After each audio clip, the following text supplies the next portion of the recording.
네, 우리가 요한복음 2장 24절에 나타나는 우리 말씀의 주체가 어떤 모습일까? 예수께서 인간을 어떻게 바라보고 계실까에 대한 것을 단적으로 볼 수 있는 하나의 대목이거든요. 거기 보시면 예수님은 그들의 마음을 아신다. 인간의 마음을 아신다. 그들은 믿었다고 하지만 실은 그들은 당신을 믿지 않는다라는 것을 아신다라고 되어 있는데, 여기에 믿다, 피스테오라는 그리스어 동사가 미완료형으로 사용되고 있습니다. 이게 그리스어의 문법에 동사가 미완료형으로 표현이 되면 과거 어느 시점부터 해서 쭉 진행되어 왔고 현재도 끝나지 않은 행위, 그러니까 이른바 지속적 행위예요. 그 행위를, 그러니까 예수님이 저 사람을 가리켜서 저 사람들은 나를 믿지 않는다라는 동사를 미완료형으로, 그럼 과거에서 지속적 쭉 믿지 않는 거예요.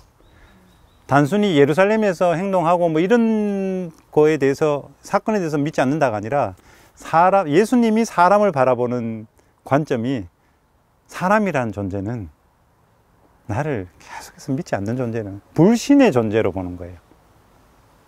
예수님 참 인간을 참 안 좋게 보시죠. 너가 아무리 노력해봐라 나를 믿는가, 이런 관점이라는 거죠.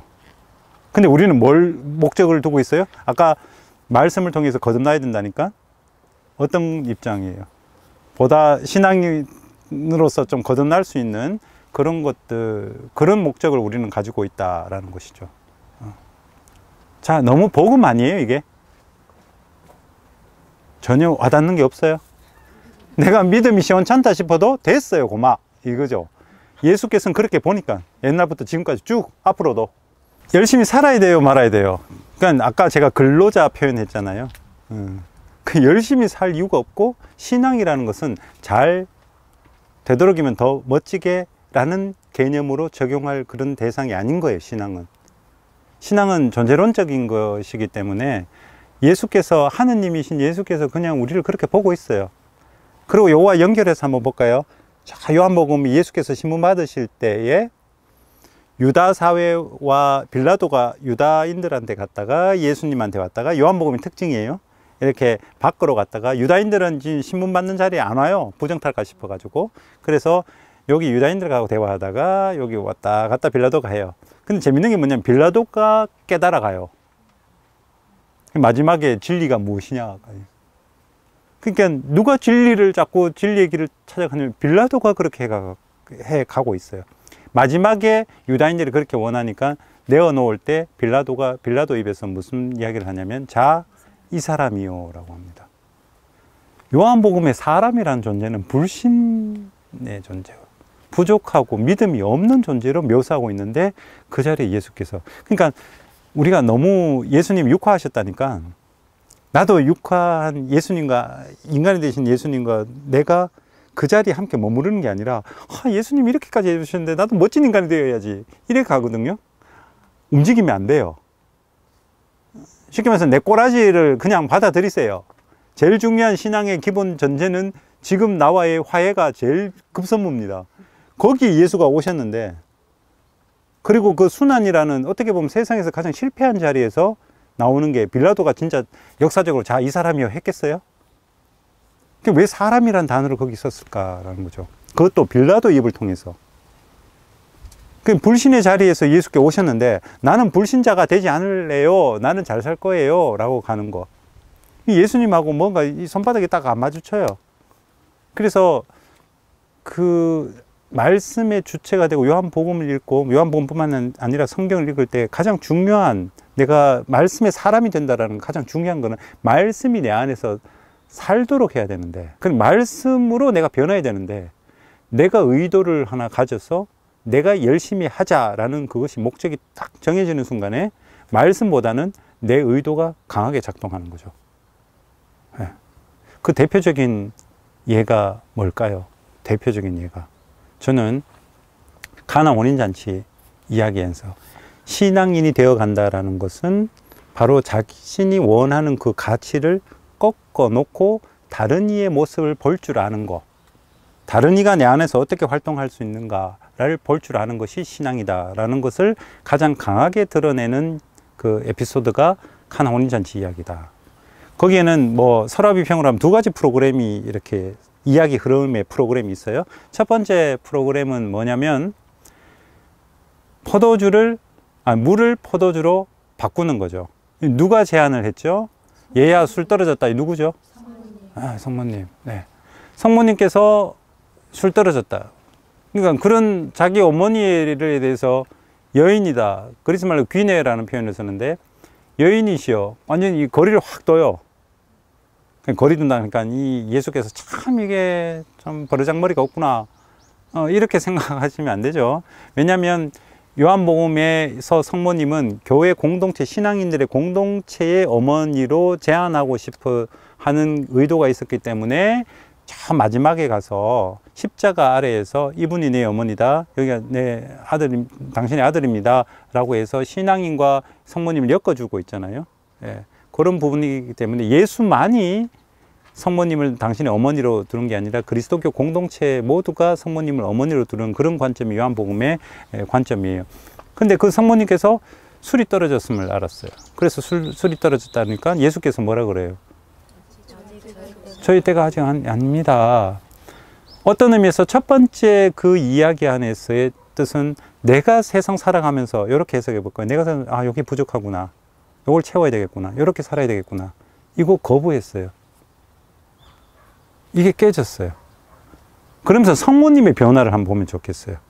그럼 성모님이 치아보라 내가 네 없으면 내가 술 먹고 갈 줄 아냐 하면서 다른 하인이나 다른 일하시는 분들 갖고 술 좀 구해와야 되겠다 하고 이렇게 할 수 있겠죠. 근데 성모님이 그 다음 어떤 이야기를 하시죠? 일하시는 분들을 불러다가 저분이 하시는, 그러니까 예수가 하는 말을 다 따르도록 그렇게 안내를 합니다. 성모님이 변하신 거예요. 말씀의 주체가 되는 대표적 모델로서 성모님을 한번 생각해 보면 좋겠어요. 성모님은 당신의 뜻을, 그 대표적으로 루카복음도 마찬가지잖아요. 루카복음에 가브리엘 천사가 와가지고 너 아이를 가질 것이다 그러니까 아이고 내가 무슨 아이를 가졌냐, 그런 것보다도 그것이 어떻게 이루어지겠습니까? 라는 그것에 대한 거부가 아니라 그것에 대해 알고 싶어 합니다. 그러면서 천사가 인사할 때도 인사말을 곰곰이 생각합니다. 곰곰이 생각한다라는 것이 뭐냐면 디알로기즈마이라고 그 안에서, 자기 안에서 어떻게 보면 되게 전쟁을 하는 거예요. 자기 안에서 계속 부딪히고 이것이 맞나 그런 날 자기 안에서 계속 고민하는 거예요. 근데 곰곰이 생각하다는 되게 약하죠, 번역이. 그래서 그것을 겪고 넘어서서 당신 말씀대로 저에게 이루어지도록 그렇게 말씀하시지 않습니까? 그리고 마니피카스를 또 부르고. 그러니까 자기의 것을 내려놓고 타자를 받아들이는 것. 여기서 우리는 신앙의 주체, 말씀의 주체를 우리는 생각해 볼 수 있다. 그럼 빈 공간을 만들어야 되는 거죠. 그 성모님 역할이 그렇게 루카복음이나 요한복음이나 같은 맥락에 비워낸 자리에 그럼 뭐를 채울 것이냐. 그 무념무상, 요즘 젊은 세대들 멍 때리기, 자기를 비워라. 비워서 뭐 하게요? 아니 그 목표는 그러면 아메바가 되는 게 맞지. 예. 아무런 없이 왜 비워야 돼요? 이제 문제는 왜 비워야 되냐? 내가 너무 바삐 살아가서 나를 찾기 위해서 비움의 시간을 필요로 한다. 이게 세상의 논리라면 나는 우리 신앙인들은 왜 비워야 되느냐? 왜 비워야 되죠? 1차적으로 하느님 육화할 수 있도록 그 육화의 자리를 요한복음은 하느님 뭐가 됐어요? 사람이 됐잖아요. 아까 사람은 뭐라고 했어요? 예, 불신, 형편없는 거예요. 그 자리에 하느님이 오셨잖아요. 그러면 내가 생각하는, 우리 각자가 생각하는 비움의 자리에 하느님이 채워진다는 건 다른 말로 바꾸면 형편없는 인간이 채워지는 거예요. 내가 받아들이기 힘든 사람, 내가 생각하기에 속된 말로 쓰레기 같은 인간. 제가 요즘 장난말로 이런, 우리 학교에서 같이 성경 가르치는, 구약 성경 가르치는 신부님하고 되게 좀 친하거든요. 근데 학생들한테 이제 좀 긴장감을 불러일으키려고 되게 이렇게 막 해요.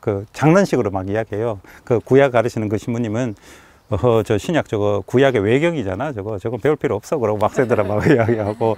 예. 저는 이렇게 말해요. 제 말이 아니라 사도 바오로께서 말씀하셨습니다. 그러면서 구약 쓰레기입니다. 왜 사도 바오로가 지금까지 내가 모든 익힌 것은 다 쓰레기로 여깁니다. 라는 내용을 있지 않습니까? 유다의 율법이고 뭐고 다 쓰레기야. 하면서 신약만 공부하면 돼. 그러면서. 제 또 반에 이제 논문 쓰는 중에 구약 논문 쓰는 우리 신학생이 있단 말이에요. 맨날 내가 말하고 하잖아요. 니는 쓸데없는 거 공부하고 말이야. 그러면서 예, 전혀 쓸데없는 게 아니죠. 같이 이렇게 네, 신구약 아구스티노 성인께서 뭐라 그러셨습니까? 구약은 신약 안에서 밝히 드러나고 신약은 구약 안에 숨어 있다라고 했습니다. 구세사 안에서 하느님께서 계속해서 역사 안에서 이스라엘 역사 안에서 당신을 계시해 오셨죠. 다시 그 가나 혼인잔치로 이야기로 돌아가서 우리가 성모님 모습 안에서 비워내는 자리에 내가 진짜 형편없고 정말 쓰레기 같고 정말 하잘것없는 존재를 내가 담아내기 위해서 나는 비워내. 이게 육화의 사상이에요. 멋진 나로 거듭나기 위해서 하느님이 이래 인간이 되어 오신 나도 정말 하느님처럼 되어야 되겠다 이런 생각이 아니라 비워낸 자리. 그 자리에 성모님께서 자 어떤 역할을 일꾼들을 불러다가 말을 들어라. 말 들으니까 예수께서 뭐라 그럽니까? 물독에다가 물을 채워라. 뭐에 쓰는 물독이었어요? 정결례. 이것도 상징적이죠. 구약의 정결례를 왜 합니까? 정결례를 왜 해요? 뭐 쉽게 말해서 내가 깨끗이 돼가지고 하느님 만나려고 하는 거잖아요. 나의 죄를 씻으려고. 가득 채워요. 지금 누가 죄를 씻었습니까? 반성했습니까? 너 회개해가지고 진짜 뭐 득도를 해서 뭐 올바른 사람이 됐습니까? 그게 아니라 그냥 예수님은 바로 물독에 물을 채워라. 채우면 되는 거예요. 물을 가득히 채웠어요. 그럼 무슨 소리냐? 정결례가 완성됐다는 거예요. 당신 말씀을 듣고 그냥 실천하면 완성됐다는 거예요. 야고보서를 보시면 실천 없는 믿음은 무슨 믿음요? 야고보서 실천 없는 믿음은 죽은 믿음이라고 해요. 그러니까 실천하자 그러면서 다 뭐합니까? 우리 신자분들. 야고보서 아주 유명한 구절이 실천 없는 믿음, 죽은 믿음이니까 실천하자 그랬고 뭐 봉사활동하고 뭐 신심활동하고 막 실천합니다. 이거 말하는 게 아니에요 지금. 야고보서의 실천은 형제예요. 형제. 야고보서에 반복되는 게 나의 형제 여러분, 나의 사랑하는 형제 여러분. 그러면서 야고보서가 가장 비판하는 게 누구냐면 부자를 비판하거든요. 아니, 부자. 왜 부자를 비판할까요? 야고보서에 5장에 보면 야고보서에 사륙의 날에도 그들은 자기 배를 채웠다라는 거예요. 그러니까 어떤 부자? 자기 돈만, 자기 것만 착 이렇게 만들어가는 사람. 그래서 어떻게 보면 우리가 정결례 역시도 마찬가지입니다. 하느님 만나기 위해서 누구를 갈고 닦아요? 나를.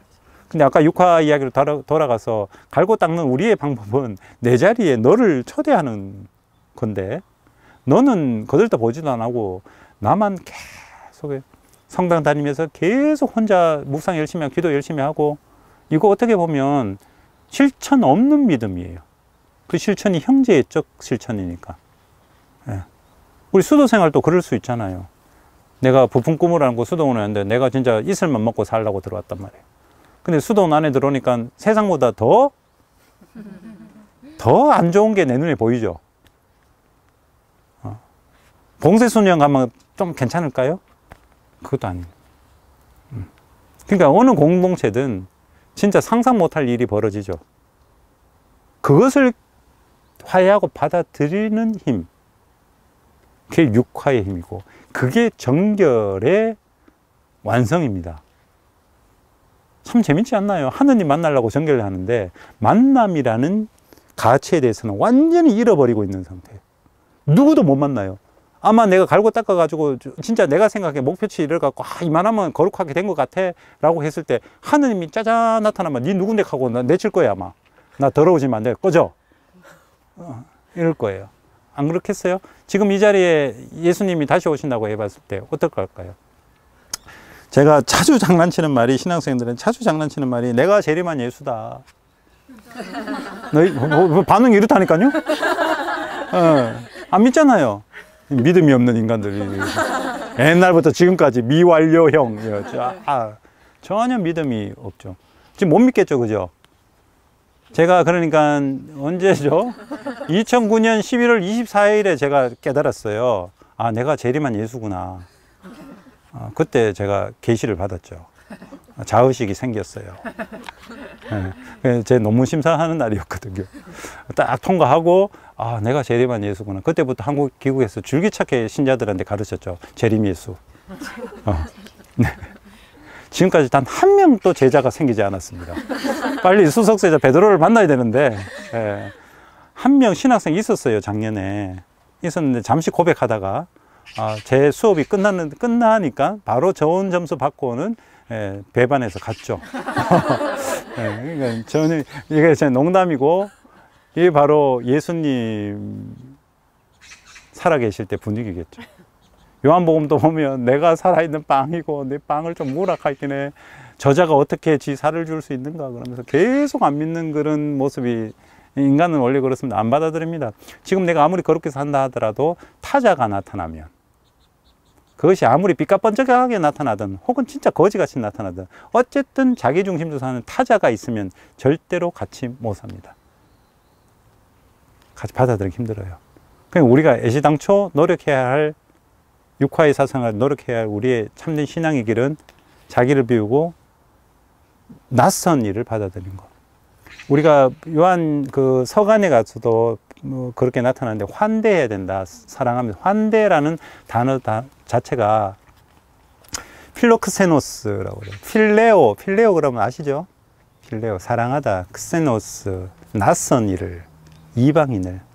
그리스도인들의 사랑은 낯선 것에 마음을 여는 것이지, 내가 좋아하고 내가 호감이 가는 것에 대해서 집중해서 그것을 잘 챙겨주는 것, 이거는 세상 사람들도 다 해요. 그거 하려고 그리스도인이 되는 거 아니에요. 그래서 지금 머릿속에 원수를 하나씩 떠올려 보시고, 그 원수를 내가 어떻게 대하고 있는가. 원수를 원수로 여기지 뭐 어떻게 돼. 예. 그럼에도 내가 손은 놓지 않으려고 하는가. 그렇다고 뭐 원수를 천사로 자꾸 내가 인식해야 되고 저거를 잘 받아야 되고, 이거는 이게 이른바 이게 마약하는 거잖아요. 요즘 제가 가장 비판하는 것 중에 하나가 자기계발서, 이런 책들. 여전히 2009년에 귀국해가지고 지금까지 계속해서 한국 사회는 변하지 않고 계속 더 강해지고 있는데, 뭐 긍정의 힘, 긍정의 심리학, 뭐 이제 뇌과학하고 들이 섞어가지고 뇌가 이렇게 작용하니까 우리 이렇게 하면 뭐 좋아질 것 같다. 모든 책들이 현실을 왜곡하게 바라보고 그렇게 해요. 고통들은 고통이 아니야. 긍정적으로 변할 수 있어. 우리는 행복해질 수 있어. 이 마약을 파는 거예요. 약장사죠, 이른바. 종교의 이름으로 그렇게 하시는 분들 따라가지 마시고, 원수는 원수예요. 내가 저 사람 만나면 힘들어 죽겠어. 진짜 때려 죽이고 싶은 게 수도원에도 있을 수 있죠. umberto eco의 장미의 이름이라는 소설을 이렇게 보면, 예, 그런 사람이 있을 수 있고, 공동체니까, 세상이니까. 근데 그 사람, 그럼에도 불구하고 나는 그 사람 손 놓지 않겠다. 이 힘인 거죠. 이게 인내하다라는 거예요. 히포모네라는 그리스 말. 자기가 자기로 서 있으되 타자와 분명히 다르지만은 그럼에도 나는 그 자리에 서 있겠다라는 거예요. 그 고통을 고통 아니다라고 하는 게 아니고 고통이죠. 불신의 대명사인 인간이 고쳐서 내가 좋은 인간 자리에 예수께서 오신 게 아니라 바로 그 어둠 속에 빛으로서 오신 거예요. 어둠을 무찌르고 오신 게 아니라 어둠과 빛의 공존, 이거는 창조 이야기에 있잖아요. 낮과 밤의 공존이 돼야 창조의 사업이 이루어지는데, 어둠이 있고 낮이 있고 이게 이래 순환이 돼야 우리 건강하게 살죠. 예.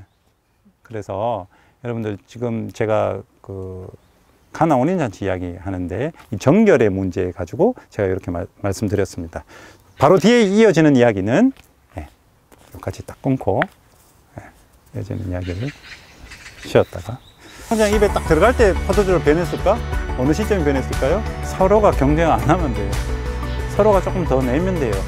우리가 세금을 조금 더 낸다면, 같이 나눠 쓴다면, 그럼 어떻게 될까요? 죽으라고 노력해요. 해서 그렇게 경쟁해갖고